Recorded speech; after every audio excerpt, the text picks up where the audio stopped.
Martial Peak 3378. Yu Ruming jelas sangat marah. Dia belum pernah mendengar orang mengutuknya begitu kejam sebelumnya. Anda bahkan mengutuk Yang Kai. Dia mengertakkan gigi dan meludah, aku akan membunuhmu. Yang Kai mencibir, coba aku jika kamu berani. Dia tidak percaya bahwa Yu Ruming benar-benar berani menyerangnya di depan begitu banyak orang. Jika dia benar-benar melakukannya, identitasnya pasti akan terungkap. Selama dia masih memiliki semacam rencana dalam pikirannya, dia pasti tidak akan menyia-nyiakan usahanya sebelumnya. Dia awalnya berpikir bahwa inilah masalahnya. Siapa yang mengira bahwa ketika dia selesai berbicara, dia akan melihat mata indah Yu Ruming menatapnya dengan ejekan. Segera setelah itu, laut pengetahuannya tiba-tiba mulai melonjak saat sakit kepala yang membelah menimpanya. Yang Kai tidak bisa menahan diri untuk tidak mengerang saat tubuhnya bergoyang. Tidak hanya dia seperti ini, tetapi Yu Ruming juga seperti ini. Dapat dilihat dengan jelas bahwa sementara Yang Kai menderita rasa sakit ini, dia sendiri juga terpengaruh. Kulitnya yang berkilau agak pucat, dan lapisan tipis keringat muncul di dahinya. Dalam keadaan normal, kelainan keduanya tidak akan luput dari indera orang-orang di sekitarnya, tetapi pada saat ini, semua orang mencoba yang terbaik untuk menjaga stabilitas daerah sekitarnya. Mereka tidak ingin daerah ini terpengaruh oleh gelombang kejut pertempuran kaisar besar, jadi siapa yang punya waktu untuk peduli pada orang lain? Akibatnya, kelainan keduanya benar-benar sunyi, dan tidak ada yang memperhatikan. Apa yang kamu lakukan? Yang Kai terkejut. Dia tidak menyadari bahwa Yu Ruming telah bergerak sama sekali, tetapi kepalanya terasa seperti akan meledak. Situasi macam apa ini? Aku akan membawamu bersamaku. Yu Ruming menjawab dengan gigi terkatup. Suaranya terputus-putus, dan jelas bahwa dia menahan rasa sakit yang luar biasa. Kamu gila. Ekspresi Yang Kai sangat berubah. Situasi macam apa ini? Wanita ini masih bermain-main. Dia benar-benar gila. Siapa yang menyuruhmu memarahiku? Yu Ruming dengan keras kepala menatap Yang Kai, keringat menetes di dahinya. Aku baru saja memarahimu. Jika kamu tidak senang, kamu bisa memarahiku kembali. Yang Kai tidak tahu apakah harus tertawa atau menangis. Kenapa kita harus saling menyakiti? Meminta maaf. Kurang ajar kau. Beraninya kau memarahiku. Seluruh tubuh Yu Ruming gemetar, mungkin karena marah atau kesakitan. Akhirnya, Lan Xun merasakan ada sesuatu yang salah dan bertanya dengan prihatin, Saudari bela diri senior Li, apakah Anda baik-baik saja? Yu Ruming perlahan menggelengkan kepalanya, tidak mengatakan sepatah kata pun. Yang Kai mentransmisikan suaranya pada waktu yang tepat, jika ada sesuatu, kita bisa mengatasinya nanti.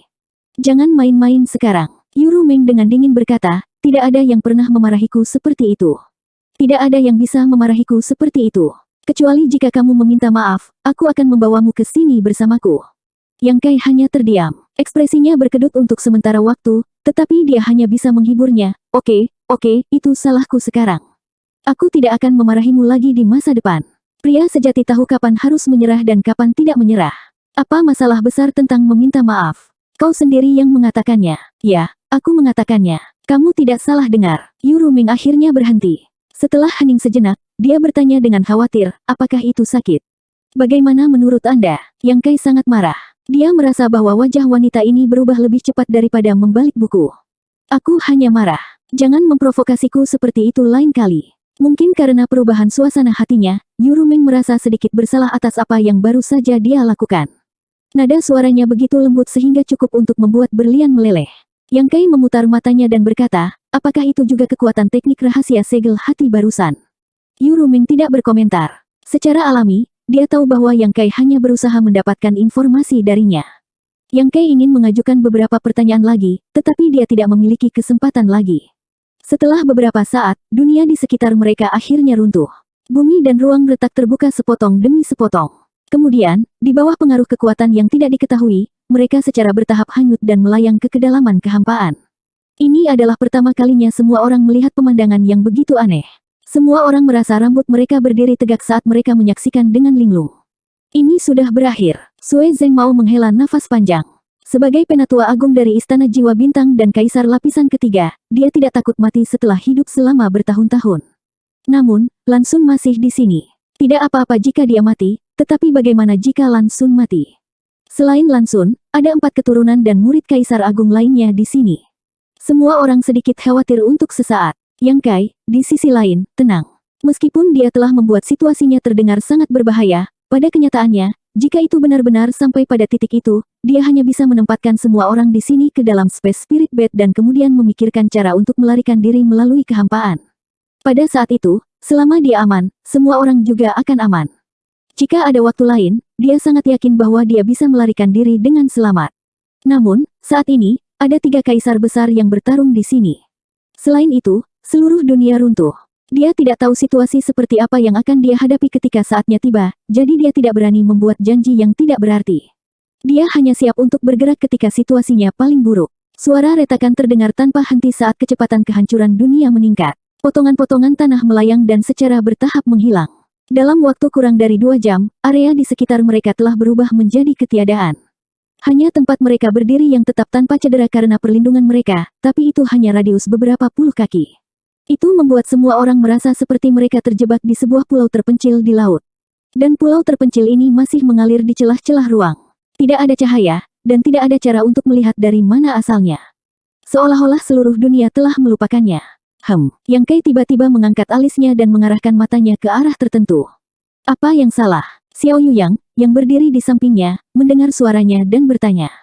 Yang Kai tidak menjawab dan hanya diam-diam merasakan sekelilingnya. Sesaat kemudian, ekspresinya menjadi cerah, ada jalan keluar di sana. Semua orang sangat gembira ketika mereka mendengar ini. Lei Hong berteriak, pintu keluar ke batas bintang. Yang Kai mengangguk, sangat mungkin. Lalu apa yang kita tunggu? Ayo pergi dan lihat, teriak Lei Hong tidak sabar. Yang Kai dengan lembut mengangguk dan hendak memimpin semua orang ke arah itu ketika sosoknya tiba-tiba membeku. Setelah dengan hati-hati merasakan untuk sementara waktu, ekspresinya sangat berubah, tidak bagus, lari. Mengatakan demikian, dia mendesak prinsip luar angkasa untuk membungkus semua orang dan memimpin mereka ke arah yang berlawanan. Semua orang bingung, tetapi ketika mereka melihat ekspresi bermartabat Yang Kai, mereka tahu ada sesuatu yang salah. Di tempat terkutuk ini, hanya Yang Kai, yang mahir dalam prinsip luar angkasa, yang memiliki wewenang untuk berbicara, jadi dia pasti telah memperhatikan sesuatu dan membuat pilihan seperti itu. Bolak-balik melalui kekosongan itu sangat berbahaya. Jika bukan karena perlindungan Yang Kai, tidak mungkin Selusin atau 20 orang ini tetap bersama dan akan tersebar dalam sekejap mata. Semua orang juga ingin tahu apa yang diperhatikan Yang Kai membuatnya bertingkah seolah-olah dia sedang menghadapi musuh besar, tetapi saat ini, jelas bukan saat yang tepat untuk bertanya. Namun, keraguan mereka tidak bertahan lama. Segera, jejak gerakan abnormal datang dari belakang mereka. Suara gemuruh bergema di seluruh alam semesta. Seolah-olah ada sesuatu yang berguling dalam jumlah besar, ingin mengisi seluruh kekosongan. Di tengah kekacauan, Sue Zeng Mao dan yang lainnya melihat ke belakang, tetapi mereka tidak bisa melihat apapun. Mereka melepaskan Divine Sense mereka, tetapi itu tidak bisa menyebar terlalu jauh. Dalam kekosongan ini, kekuatan mereka benar-benar ditekan. Setelah apa yang tampak seperti waktu yang berharga dari dupa, atau mungkin hanya selusin napas waktu, seberkas cahaya tiba-tiba muncul di depan mereka. Melihat sinar cahaya ini, semua orang tidak bisa menahan perasaan seolah-olah sebuah jendela telah dibuka di ruangan yang gelap. Bahkan tanpa penjelasan Yang Kai, semua orang tahu bahwa sumber cahaya adalah lokasi pintu keluar.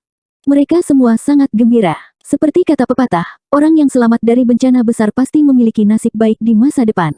Pelarian sempit dari kematian ini adalah pengalaman berharga bagi semua orang. Sekelompok orang mengikuti Yang Kai dan setelah beberapa saat, mereka tiba di sumber cahaya dan bergegas keluar. Bidang penglihatan mereka kabur, dan yang bisa mereka lihat hanyalah pasir kuning. Saat angin bertiup, pasir dan debu memenuhi udara. Kami kembali. Ekspresi Sue Zeng Mao menjadi cerah. Selanjutnya, mereka telah kembali ke tempat di mana mereka pertama kali masuk. Ini jelas lautan pasir. Melihat ke bawah, mereka melihat corong besar di bawah kaki mereka. Mereka tidak pernah menyangka bahwa setelah runtuhnya dunia itu, mereka benar-benar akan menemukan cara untuk bertahan hidup. Ayo pergi. Yang Kai tidak berlama-lama dan malah terus terbang ke depan.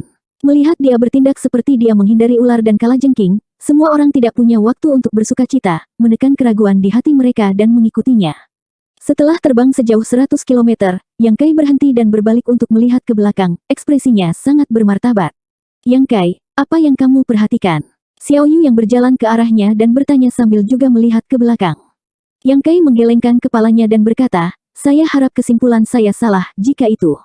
Bencana besar akan segera dimulai. Gao Zhan tiba-tiba berkata tanpa rima atau alasan. Pada saat ini, dia juga membuka mata putihnya. Ada cahaya aneh yang mengalir di matanya, menembus kehampaan saat dia menatap corong. Yang Kai menoleh dan menatapnya, merasakan keinginan untuk merobek mulutnya. Orang ini tidak berguna ketika dia dibutuhkan, tetapi ketika dia tidak dibutuhkan, dia akan membawa sial. Terlebih lagi, kata-katanya sangat efektif. Sebelumnya, dia telah memperingatkannya untuk berhati-hati, tetapi pada akhirnya, dia benar-benar telah ditipu oleh Yu Rumeng. Sekarang, dia mengatakan bahwa bencana besar akan segera dimulai. Orang ini pasti tidak punya teman.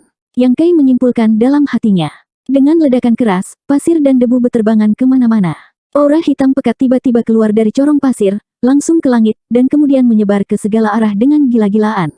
Dimanapun aura hitam pekat itu berlalu, semuanya berubah, seolah-olah dunia telah kehilangan warnanya. Itu, Sue Zhengmao dan yang lainnya menatap dengan mata terbelalak saat mereka menatap Linglung, tiba-tiba merasakan hawa dingin merambat di punggung mereka. Yang Kai menghela nafas, berdoa semoga tebakannya salah, tetapi itu benar-benar menjadi kenyataan. Namun, apa yang terjadi di sini? Iblis Qi, Xiao Yu yang berseru. Bahkan dari jarak 100 km, dia bisa merasakan berbagai jenis kejahatan yang terkandung dalam aura gelap ini. Terlebih lagi, beberapa tahun yang lalu, kesengsaraan iblis telah pecah di kuil ortodoksi di wilayah selatan. Dia ada di sana pada waktu itu, jadi dia secara alami tidak asing dengan Demon Qi. Namun, Demon Qi di kuil ortodoksi tidak dapat dibandingkan dengan apa yang dia lihat sekarang. Apakah itu kualitas atau kuantitas, itu jelas tidak pada level yang sama. Mengapa Demon Qi meletus dari corong pasir, dan mengapa begitu terus-menerus? Seolah-olah corong pasir terhubung ke sumber Demon Qi.